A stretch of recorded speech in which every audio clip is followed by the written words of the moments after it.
হে ৰাম ছবি নিৰ্মাণ ভুল আছিল। And say sorry. That's why I made Hey Ram, গান্ধীৰ ওচৰত ক্ষমা খুজিলে কমল হাসানে। where I played a parallel assassin Wow. wanting to kill Gandhiji. And as he goes nearer to the person and the truth, he changes. Yeah. But it's too late. Somebody else does the job that he wanted to do, but he had changed his mind. That's the story of Hey Ram. So did you came up with the idea? Yes, that is my way of saying sorry to my Bapu. Mahatma গান্ধীৰ ওপৰত কমল হাসানে এখন ছবি নিৰ্মাণ কৰিছিল, যিখন ছবি নিৰ্মাণ এতিয়া ভুল বুলি স্বীকাৰ কৰিছে কমল হাসানে। ৰাহুল গান্ধীৰ সৈতে হোৱা এক সাক্ষাৎকাৰত এই অকপট স্বীকাৰোক্তি দিছে কমল হাসানে। এই সাক্ষাৎকাৰতে কমল হাসান আৰু ৰাহুল গান্ধী দুয়োগৰাকীয়ে কেতবোৰ বিস্ফোৰক মন্তব্য প্ৰদান কৰিছে। চৰ্চাত কমল হাসান আৰু ৰাহুল গান্ধীৰ বিশেষ সাক্ষাৎকাৰ। বহু বিস্ফোৰক মন্তব্য ৰাহুল গান্ধীৰ। গান্ধীজীৰ দৰে কাম কৰিছে ৰাহুল গান্ধীয়ে। এই সাক্ষাৎকাৰতে ৰাহুল গান্ধীক মহাত্মা গান্ধীৰ সৈতে তুলনা কৰিছে অভিনেতা কমল হাসানে। মহাত্মা গান্ধীয়ে যিদৰে সাধাৰণ ৰাইজৰ বাবে সত্যাগ্ৰহ আন্দোলন কৰি দূৰ দূৰণিলৈ খোজকাঢ়ি গৈছিল, ঠিক একেদৰে ৰাহুল গান্ধীয়েও ভাৰত জোড়ো যাত্ৰাৰ মাজেৰে দূৰ দূৰণিলৈ খোজকাঢ়িছে, সাধাৰণ জনতাৰ মাজৰ কথা শুনিছে, সাধাৰণ জনতাৰ দুখ সুখ বুজিবলৈ চেষ্টা কৰিছে। এই মন্তব্য কমল হাসানৰ। You're doing exactly what Gandhiji did, to understand the nation before fighting for it. No, it's quite a fantastic experience. I remember walking from Tamil Nadu into Kerala. It's completely different. Yeah. And as you said, it's changed, but then it's the same. So there's huge commonality and then there's huge difference. চীনৰ আক্ৰমণ সম্পৰ্কত বিস্ফোৰক মন্তব্য ৰাহুল গান্ধীৰ। Other huge element of the problem is what has happened in Ukraine, right? And essentially what the Russians have done in Ukraine is they've said, look, we will not accept that the Ukrainians have a strong relationship with the West. And they've basically told the Ukrainians, if you have a strong relationship with the West, we will alter your geography. And that is the exact same principle that can be applied in India. What the Chinese are saying to us is, be careful with what you're doing, because we will alter your geography. We will enter Ladakh, we will enter Arunachal.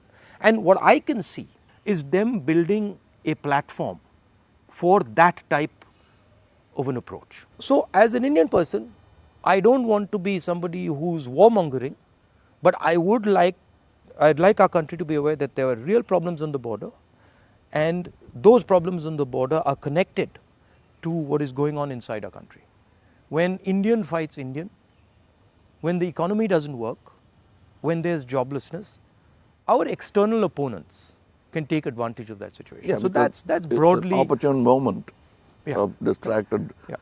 So one of the things that we've constantly telling our government is talk about it. If you don't want to talk through the media, at least talk to the opposition. We understand these things. We might be able to help you, advise you, bounce ideas off us, but they just don't listen. So it's the approach that we understand everything. The other aspect of it, which you touched on, is that frankly there's no one who can compete with China. I do not believe that on production, on as far as the economics is concerned, I do not believe that the West can take on the Chinese. I believe that India can take on the Chinese. We have the population. We have the population, we have the people. What do you need to take on the Chinese? You need a young population, you need large numbers of people, you need a large educated base. Compared to China, our population is younger. Exactly, right? And if you see the West, right, and this might be a bit controversial, but they've got too much. They're flabby. They're living in opulence. They live. They are outsourced. And they outsource, right? Whereas our people, they know what a struggle is. They understand difficulty. So I think as an Indian person, I see a huge opportunity for India to become like China, the producer of the world. এইদৰে ভাৰতবৰ্ষৰ ৰাজনীতি সমাজনীতি তথা শৈক্ষিক দিশৰ ওপৰত বিশদভাৱে আলোচনা কৰা হয় কমল হাসান আৰু ৰাহুল গান্ধীৰ মাজত হোৱা এই সাক্ষাৎকাৰটো। এই সাক্ষাৎকাৰটো এতিয়া ভাইৰেল হৈ পৰিছে ছ'চিয়েল মিডিয়াত। লাখ লাখ মানুহে এই সাক্ষাৎকাৰটো চাইছে। কোনোবাই কমল হাসানৰ কথা পচন্দ কৰিছে, কোনোবাই ৰাহুল গান্ধীৰ কথা পচন্দ কৰিছে, কিন্তু এই সাক্ষাৎকাৰটোৱে বিশেষ চৰ্চা লাভ কৰিছে। ইয়াৰ পূৰ্বেও ভাৰতবৰ্ষৰ প্ৰধানমন্ত্ৰী নৰেন্দ্ৰ মোদীৰ সাক্ষাৎকাৰ গ্ৰহণ কৰিছিল অভিনেতা অক্ষয় কুমাৰে আৰু তাৰ পাছত ভাৰত জোড়ো যাত্ৰাৰ মাজতে এতিয়া ৰাহুল গান্ধীৰ সাক্ষাৎকাৰ গ্ৰহণ কৰিছে অভিনেতা কমল হাসানে। অভিনেতা কমল হাসানে গ্ৰহণ কৰা সাক্ষাৎকাৰত ভাৰতৰ ৰাজনীতি সম্পৰ্কে কেতবোৰ বিশেষ দিশ তুলি ধৰা বুলি প্ৰকাশ কৰিছে কংগ্ৰেছ দলে।